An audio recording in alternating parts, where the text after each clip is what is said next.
so crazy that you and many other people I meet like you have to be okay with a memified version of themselves in public where certain things stand out and that becomes the public's memory of you. Yeah. And it begs the question. I've often wondered it myself because it was a strange experience.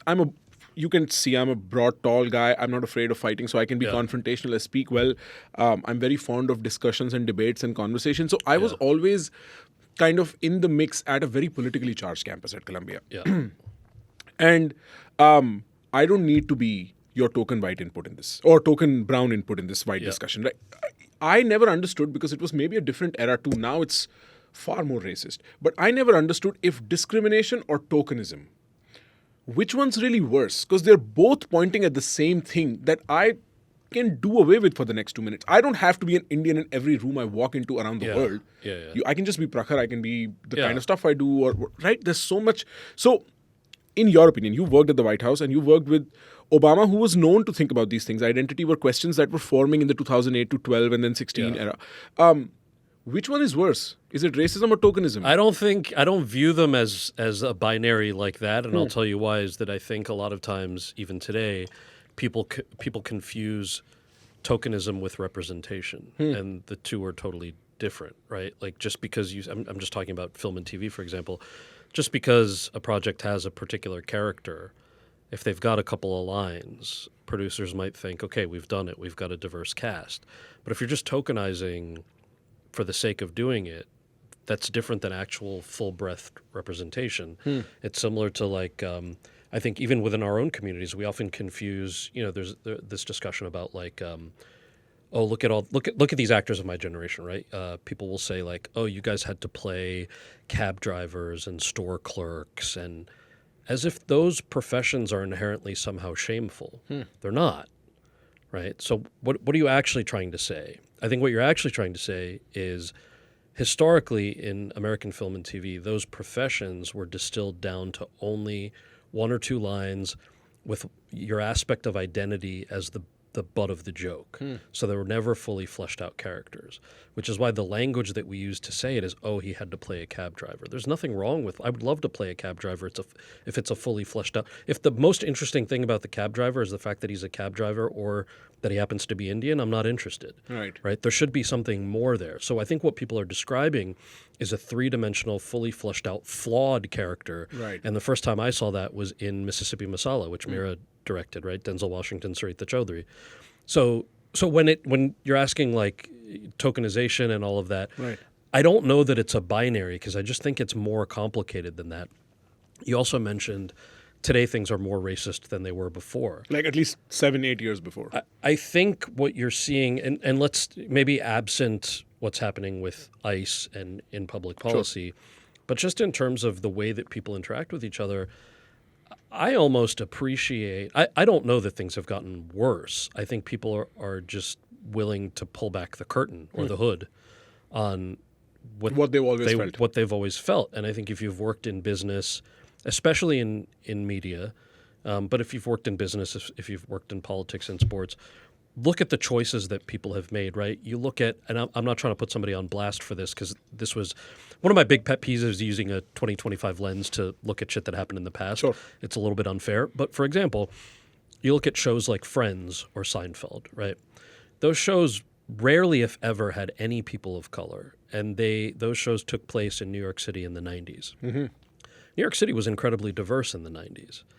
So the reason that those shows didn't have people of color or early seasons of ER that had no Asian or Indian doctors, that was all by choice. That was because the people who were in decision-making positions didn't want characters who looked like us on their shows. They have every right to do that. It's a slice of life show. Seinfeld is hilarious. Friends has made a ton of money. Like, no shade to those creators or any of that. But I think what you're looking at is, it's easier for us to point to somebody's crazy meme that's clearly super racist and be like, that's racism. And then we pretend that the erasure or the lack of full representation or allowing us to also have a seat at the table, we pretend like that was a separate thing. And I don't think it is. So I think sometimes we get distracted by the more colorful language around racism rather than let's look at the results of what's actually happening. I think America is so funny. I can go make a 30-minute monologue on how American politics is just the same people pointing a finger at same people for Yeah. doing the things that they did. And, but think about it. Akash said this brilliantly. He said, I think this whole anti-immigration thing that's happening is just DEI for whites. It's the Yeah. same thing in Yeah. reverse, right? And I think tokenization is just racism dressed up properly, but done on the progressive side. Like, it's very similar sentiments, and I think we are in a world that's much more evolved. We can just get done with that shit too. Like, we can just talk, and especially in a city like New York, where you will hear Armenian, you will hear Arabic, you will hear Yeah. English, you will hear Afrikaans, you will hear Chinese in Yeah, the same yeah. neighborhood, dude. Yeah. This is the melting pot. Totally. And Yeah. my sense on the entire sort of this what I call hyper racism in response to hyper wokeism. That's what I think is really happening. I don't know if you're aware about how Twitter is shaping Yeah, up yeah, and all that. yeah. I'm like, look, you can do your immigration policy the way you want. That's your prerogative. We can just do away with the racism. I think we're past that. I think it's just so boring. And okay, sure, you want to run a few more rounds. We just keep moving in pendulum swings like that. I do think it's boring. I agree with you. Yeah, I think the real response to racism is this is what I mean about Harold and Kumar. There's so many jokes like thank you, come again. Bro, this has been around 40 years. Are you not bored of that joke? Thank you. Yes. This is my beef with a lot of those tropes. It's not that I am or have ever been offended. I'm like a little too confident and comfortable with who I am to be offended at something like that. It's that I'm kind of bored Yeah. or insulted that you think that I'm going to find it funny. Like, Yeah. be a little more Or creative. am I going to be hurt by that? Yeah, Come right. on, dude. I think this is one of the things that's lost in a lot of these conversations about comedy. Even the idea of like a cancel culture, right? Like, you have people who say, "Oh, you can't say what you used to be able to say anymore." Well, what's the word that you want to say so badly that you feel like you can't say? Go ahead, say it. Say it. Like, no, I can't say it. I'll get canceled. Like, will you get canceled, or will the free market just not want to listen to your bullshit anymore because everybody else has moved on from words like that, and we've found better words to describe how we feel or who we are? Like, ask yourself which it is, right? And sometimes it's both. And in fairness, there are people who have been eliminated or fired from things that maybe they shouldn't have been. This happens, Yeah, right? right. But generally, I think we've even lost sight of the conversation of, is it the free market, or am I actually being like canceled by a single entity? It's a worthy conversation to have, but people get caught up in it all the time. Like, Yes, this obsession with free speech and cancel culture does not let you analyze the content of speech whatsoever. And your content of speech is mediocre and boring, generally speaking. Most people, they're boring because we're a product of mass culture and we live a life that's like repeat and could copy someone else's life. So, effectively, for the shock and awe of freedom of speech, or for the shock and awe of fighting cancel culture, people say absurd shit that's just not entertaining or interesting. And that's most of media these days. That's most of Twitter. That's most of Instagram these days. yeah, and look, I'm the guy who like believes that you should. I'll defend your right to say whatever you want to say, no Right. matter how abhorrent I personally find it. Right. Not everybody agrees with that, as we've seen play out both in India and the U.S. Right? I mean, obviously they have different rules and laws Sure. on speech, but yeah, it's a really interesting time. I don't know if you've been following all the late night stuff here and all of that, but Yeah, it's, I did. And Yeah. it's the same thing. They were shouting about cancel culture for 5 years, and then they do the exact same to Jimmy Kimmel. Right? It's the exact same playbook.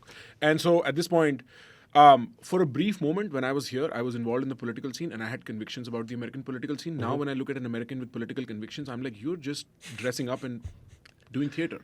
You truly think this is true? You don't see you're doing the exact same thing they were doing 4 years ago, and then they were doing and it's just a cycle. You just keep repeating. Some agendas are new, some policies are new. Largely, each president says something before the election, and then after the election has a very similar foreign policy. Yep. How's that happening? So, actually, this is very interesting. I know people who've read your book or who followed your career know you moved to the White House. Yeah. I found it out in research. And what were you doing there, and what is it like inside? Like, what's your day like? Tell me a little bit more about that. My day would start with a little. It's still I'm here. just kidding. Dude, it's still, I have a lighter too, by the way. I found a lighter too somewhere. No, I'm good. He's pointing to the fire thing as if that's the biggest concern. I'm not gonna. You don't worry. expect me to do that? Me? Come on, dude. Yeah. So it was this was a while ago now, right? Yeah. 2009 to basically the middle or end of 2011. Right.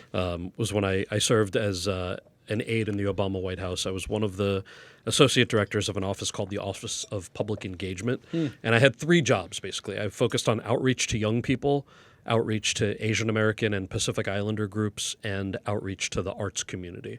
So the days would vary, but basically anything that had to do with either of those 3 groups of people on the outreach side would fall on my desk. So, for example, our healthcare law called the Affordable Care Act, only the provision of that dealt with people under the age of 26 was what I would help with outreach on. So it was things like that. So 80% of your job was reactive, 20% was proactive, maybe 60-40 on some days, some weeks. But it was a sabbatical I took for 2 years. I was never going to do this as a career move. I can tell you the long... Was it interesting?